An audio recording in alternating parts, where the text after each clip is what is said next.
Ini adalah Mazda CX-3 1500cc, tapi kali ini kita bukan mau nge-review mobilnya. Kali ini kita pengen ngedetailin fitur dari mobil ini. Karena kan si CX-3 ini punya beberapa fitur canggih, kayak misalnya head-up display, wireless Apple CarPlay, electric parking brake, auto hold, dan masih banyak lagi. Jadi kali ini kita bakal ngejelasin cara pakai fiturnya, terus fungsi fiturnya buat apa, dan detail-detail lainnya deh. Nah, buat lengkapnya, simak di video detail fitur ini. 1. iStop. Fitur canggih pertama yang masih jarang banget ditemuin di kelas SUV compact ini, sistem idling stop start yang Mazda sebut iStop. Simpelnya, ini kayak motor-motor kekinian tuh yang kalau lagi berhenti di lampu merah bisa matiin mesinnya secara otomatis, dan begitu digas lagi mesinnya langsung nyala lagi dan ready buat jalan lagi. Nah, di CX-3 ini cara pakainya juga simple. Tinggal injek rem aja sampai mobilnya berhenti, dan begitu udah stop, pedal remnya diinjak sedikit lebih dalam lagi sampai berasa mesinnya mati. Atau tinggal lihat aja indikator hijau iStop ini nyala di instrumen clusternya. Nah, enaknya pas mesinnya mati, semua fungsi elektroniknya masih nyala. Head unit dan speaker masih nyala, MID nyala. Bisa buat buka tutup jendela, kecuali AC-nya aja yang nyala hanya kipasnya. Kompresornya sementara dimatikan buat meringankan kerjanya aki. Nah, pas mesinnya lagi mati, tuas transmisinya bisa tetap dibiarin di D atau dipindahin ke N. Kalau dipindahin ke N, mesinnya bakal nyala lagi begitu kita injak pedal remnya. Sedangkan kalau tetap di D, dia bakal nyala lagi pas kita lepas pedal rem dan injak pedal gasnya lagi. Nah, fungsinya iStop ini, kalau misalnya kita lagi berhenti agak lama kayak di lampu merah dan mesin kita mati, otomatis kita jadi lebih irit bahan bakar, ngurangin emisi dan ngurangin suara atau getaran mesin pas lagi berhenti itu. Tapi apa bedanya nih sama kita matiin mesin sendiri pas di lampu merah dan nyalain mesin sendiri lagi pas udah mau jalan? Nah, proses nyalain mesin dengan starter standar itu ternyata butuh bensin yang cukup besar dibanding kita idle buat beberapa detik. Sedangkan proses mati nyalanya iStop ini udah dirancang supaya setiap piston ada di posisi paling optimal buat nyala ulang. Jadi bakal pakai bensin yang jauh lebih sedikit dan jauh lebih cepat nyalanya dibanding nyalain mesin secara biasa. Nah, iStop ini bakal selalu nyala kecuali kita matiin secara manual ya. Pakai tombol iStop off ini di sebelah kanan. Dan kerennya juga, detail sistem iStop ini bisa dicek di head unitnya. Masuk ke application dan fuel economy monitor. Nah, di sini bisa dikasih tahu apakah sistem iStop ini ready alias siap atau enggak. Jadi di beberapa kondisi tertentu, iStop ini bakal nggak bisa beroperasi yang bakal ditunjukin dengan tulisan not ready. Kayak misalnya akinya nggak sehat, mobilnya baru dinyalain, temperatur luar terlalu panas atau terlalu dingin, setirnya lagi nggak lurus, mobilnya lagi di tanjakan curam, defroster lagi nyala, atau AC-nya diset ke paling dingin dan paling panas. Tapi di luar kondisi-kondisi khusus tadi, iStop ini harusnya bisa berfungsi dengan normal. Oh iya, karena cukup banyak komponen elektronik yang tetap hidup walaupun mesinnya mati, jadi iStop ini nggak full matiin mesinnya terus-menerus ya. Jadi tergantung kondisi pas mesinnya mati, dia bisa tetap mati berapa lama. Tapi kalau di kondisi paling ideal, iStop ini bisa matiin mesin maksimal sampai 2 menit sebelum mesinnya bakal nyala sendiri lagi. Oh, dan di head unit ini bisa juga ditampilin iStop ini totalnya udah aktif berapa lama, udah berapa estimasi jarak tambahan yang bisa ditempuh karena BBM-nya dihemat, dan udah menyelamatkan berapa pohon. 2. Active Driving Display. Nah, ini fitur yang biasanya cuma ada di mobil mahal banget, tapi SUV terkecilnya Mazda bahkan udah ada. Head-up display atau HUD, Mazda nyebutnya Active Driving Display. Jadi HUD ini bakal mancarin beberapa info super penting ke depan mata kita, supaya pas kita nyetir, pandangan kita nggak teralihkan ke bawah. Cara kerjanya keren nih, dia pakai proyektor kecil di ujung dashboard dekat jendela sini, dan ini dipantulin ke layar kecil ini yang bakal nyala setiap saat kita nyalain mobilnya. Info yang selalu ditampilin jelas adalah kecepatan mobilnya. Ada juga kecepatan cruise control, dan bahkan indikator blind spotnya juga ditampilin di spion ini. Nice! Nah, ada beberapa settings yang bisa diubah-ubah nih dari head unit. Mulai dari ketinggiannya, nanti bisa naik turun gini, brightness-nya bisa dibuat auto atau dinaik turunin manual, bisa ngasih lihat panah arah jalan kalau sistem navigasi bawahnya Mazda terinstall di sini, dan bisa juga dimatiin kalau kita nggak mau pakai. 3. Blind Spot Monitoring. Nah, ini fitur yang udah ada di CX-3 2000cc dari dulu dan sekarang dibawa juga ke CX-3 15, dan sampai sekarang juga masih nggak ada nih di kompetitornya. Blind Spot Monitoring. BSM ini adalah bagian dari sistem safety aktifnya Mazda yang disebut iActive Sense. Dan fungsinya buat memberi peringatan ke driver kalau ada objek mendekat di titik buta kanan atau kiri belakang kita. Sensor buat deteksi objeknya juga khusus nih.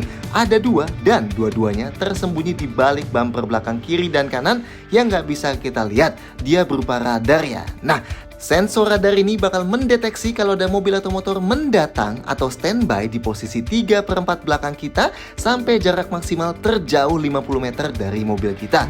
Dan begitu terdeteksi, bakal nyalain lampu ini di spion buat ngasih tahu kita di titik itu ada objek. Nah, kalau udah nyala dan kita masih bandel juga mau belok ke sisi itu, pas kita nyalain lampu sein ke sisi itu, lampu di spionnya bakal berkedip dan bakal ngasih bunyi gini.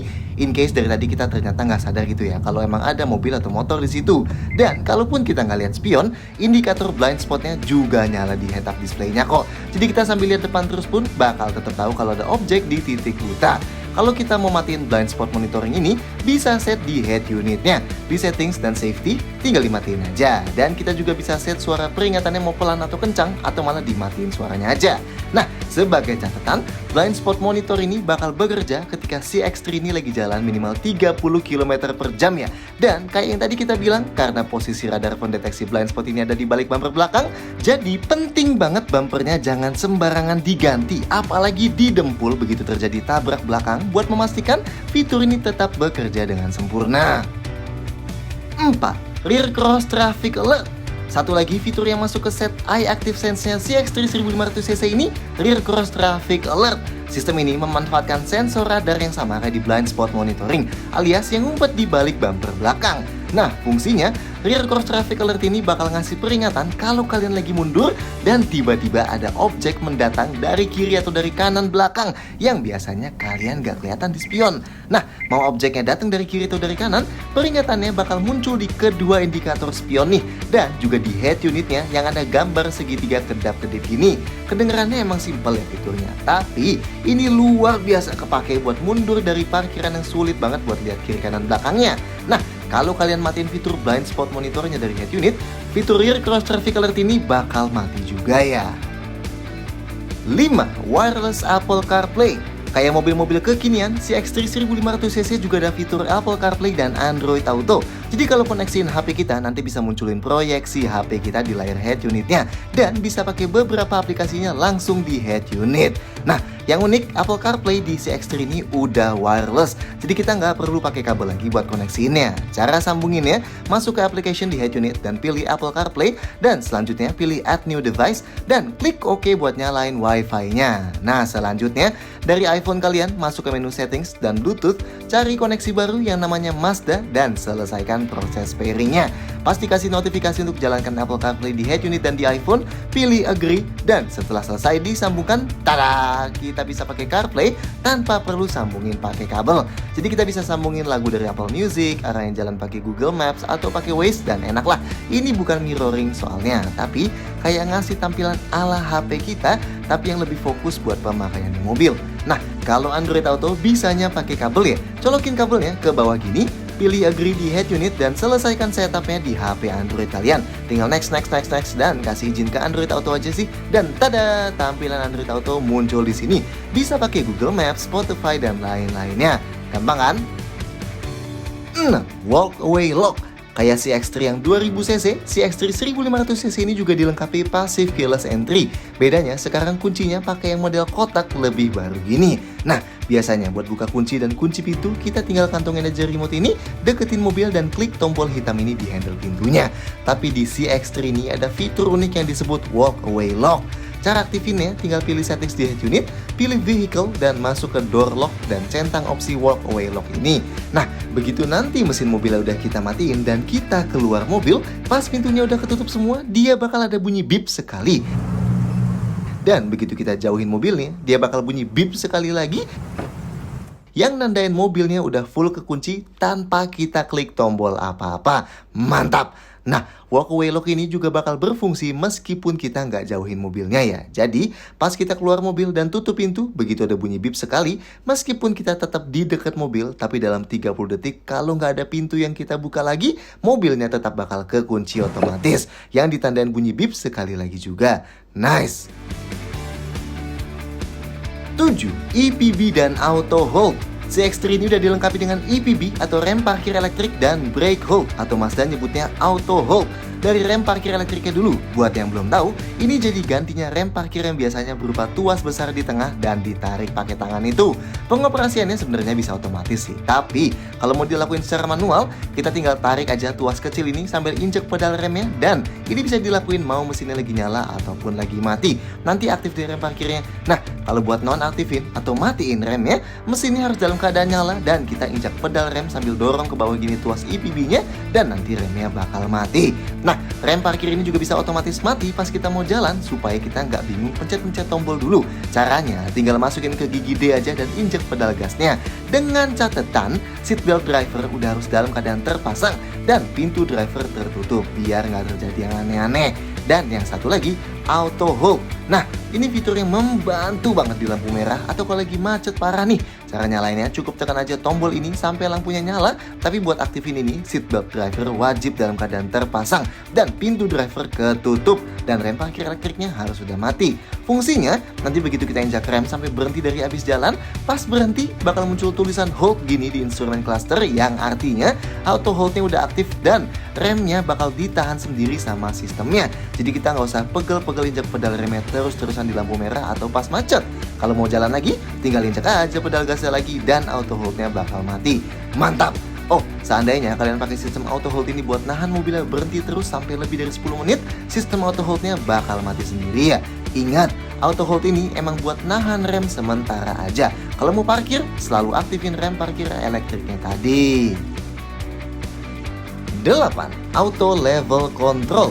CX-3 dilengkapi 6 buah speaker, 2 speaker standar di depan plus tweeter dan 2 lagi di belakang.